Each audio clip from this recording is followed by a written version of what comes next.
Hello!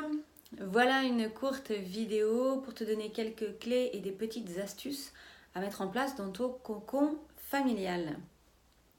Je suis Frédéric Ostruy, je suis coach spirituel et coach de vie et j'accompagne les êtres à intégrer toutes leurs capacités extrasensorielles dans leur quotidien.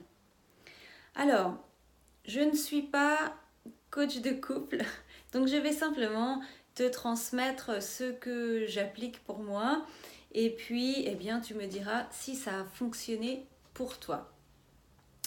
Quand on est marié ou en tous les cas qu'on vit conjointement avec quelqu'un, qu'on a des enfants au sein d'une même maison, il est important que chacun puisse trouver son espace parce que sinon toutes les énergies se mélangent. Et bien des fois, au niveau énergétique et émotionnel, on va donner à l'autre ce qui nous appartient et vice-versa. Par exemple, un enfant va tout de suite sentir dans quel état d'esprit tu te trouves et ce qui se passe, je sais pas, par exemple, tu as des parents qui sont dans des périodes de discussion, de désaccord, et bien l'enfant va complètement le sentir. Donc c'est à mon sens, une des clés pour que un couple et puis une famille soit sereine dans son évolution, c'est vraiment de définir des espaces à chacun. Et un truc tout simple pour ça, c'est les chambres, par exemple. Donc, ton enfant, eh bien, il a ses jouets et ses choses dans sa chambre. S'il va jouer, je sais pas, dans le salon, bien ensuite, il reprend ses affaires et il les remet dans la chambre.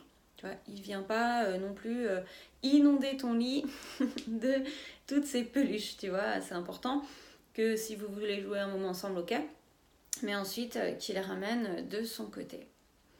Ensuite, il y a quelque chose qui est très important, c'est l'union du couple si tu as des enfants.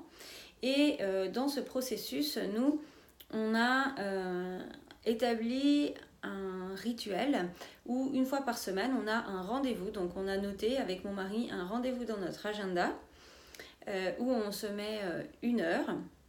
Donc je sais pas, par exemple, tu te dis le mardi matin de 9h à 10h ou bien si vous travaillez tous les deux, et bien le jeudi soir de 20h à 21h, on se met autour de la table et puis on discute. Nous, on appelle ça les réunions familiales. Donc aujourd'hui, c'est juste pour le couple et puis quand notre enfant va grandir, eh bien, on l'intégrera à ces réunions familiales. L'objectif de ces réunions, c'est pour que dans un moment de calme et de tranquillité, on arrive à exprimer chacun de notre côté les choses sur lesquelles on aurait besoin d'avoir plus d'attention, les choses sur lesquelles on aimerait bien que l'autre fasse certains efforts parce que c'est important pour nous, ou tu peux aussi évoquer des projets. Tu vois, alors nous par exemple lors de la réunion familiale, on va se dire, ok, projet vacances par exemple, on va pas en parler pendant la réunion familiale, on va reprendre un rendez-vous ultérieurement pour parler de ce projet vacances par exemple, hein, c'est un exemple comme ça. On a mis ça en place parce qu'on s'est rendu compte que si on ne prenait pas rendez-vous, on disait toujours que ce serait important de s'arrêter, de discuter de toutes ces choses-là et on ne le faisait pas. Ou bien on le faisait dans des moments où on était agacé et c'était pas du tout productif. Donc ça, c'était très important pour nous d'arriver à communiquer régulièrement sur le fonctionnement de la famille et sur ce qui se passe à l'intérieur de nous aussi suivant les périodes. Il est clair que pour que ça fonctionne correctement dans ton couple, c'est important de discuter avec de la bienveillance et de l'écoute. Si tu pars tout de suite dans les colères, ça va être compliqué. D'où l'importance de ces réunions, parce qu'au moins tu n'es pas pris par tes colères, quoi, en fait. Hein. Donc voilà. Nous aussi, on a mis quelque chose qui est très important, c'est chacun fait ses choses à soi. Par exemple, si ton conjoint ou ta partenaire a besoin d'aller marcher en montagne ou au bord de la mer, c'est important qu'elle le fasse sans toi. Et puis toi, trouver des choses et des moments qui sont importants pour toi pour être seul. Comme le fait de partager des moments avec chaque individu de la famille en binôme en fait. Et puis d'avoir des moments où on partage tout ça ensemble. Mais de faire tout ensemble, de tout mélanger, tout le temps, c'est énergétiquement assez lourd. Et lorsque tu vas pouvoir aller te recharger en faisant des activités qui te conviennent, en allant voir des gens qui te nourrissent ou faire des activités qui t'apportent la paix, et lorsque tu vas revenir dans le foyer, tu vas te sentir plus efficace, plus disponible, beaucoup plus fluide. Il y a aussi quelque chose par rapport à la définition de l'espace qui est important, c'est les affaires.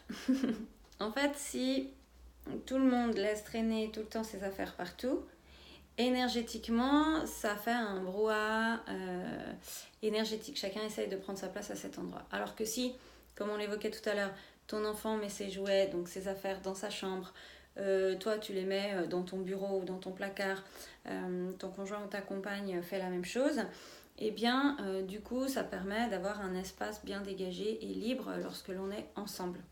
Et si tu rentres chez toi et que tu es agacé parce que tes enfants laissent traîner leurs chaussettes et je sais pas quoi, ton mari ses t-shirts et ses trucs, et que tu demandes de manière très agacée à ce que chacun range ses trucs parce que t'en peux plus, tu n'es pas, je sais pas moi, la Conchita, leur maman, ou je sais pas quoi, ça va être moins bien réceptionné ce message, et puis ils vont sûrement pas l'intégrer. Alors que si tu en discutes un moment où tout le monde est disposé à écouter, et bien là ça va être beaucoup plus efficace.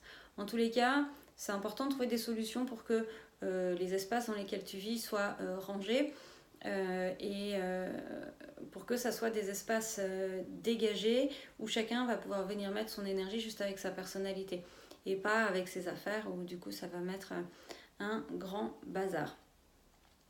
Et puis le dernier truc, c'est bien entendu beaucoup d'amour et de bienveillance. Et donc pour ça, par exemple, eh bien, tu peux faire un mouvement avec ta conscience pour te connecter au cœur et puis rayonner. Tu vois, dans les moments où tu n'as pas de solution, où tu te sens étouffé, ou dans les moments où tu es un peu débordé, eh bien de respirer, de descendre dans ton corps, de t'ancrer et puis de rayonner cet amour. Ça va t'aider. Tu peux faire Ho'oponopono aussi, tu vois. Juste dire pardon, merci, je t'aime envers la personne, même s'il n'y a pas d'intention particulière ou de concept particulier derrière ces 3 mots. Ça va générer une énergie d'amour et de bienveillance. Voilà, écoute, j'espère que ces petites clés t'auront aidé.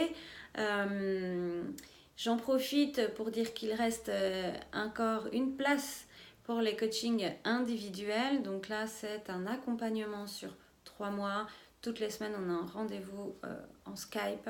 Et puis, eh bien, on vient ensemble débusquer et réactiver ta couleur, tes capacités extrasensorielles. Je vais t'apprendre aussi à les mettre en place dans ton quotidien, à trouver ta place pour ensuite eh bien, rayonner toute ta lumière et ta beauté sur le monde, parce que le monde a vraiment besoin de toi en ce moment dans ce temps de transition.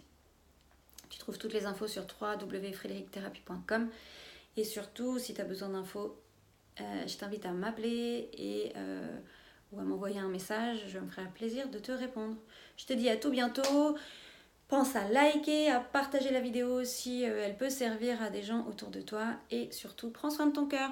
Bacioni, ciao, ciao.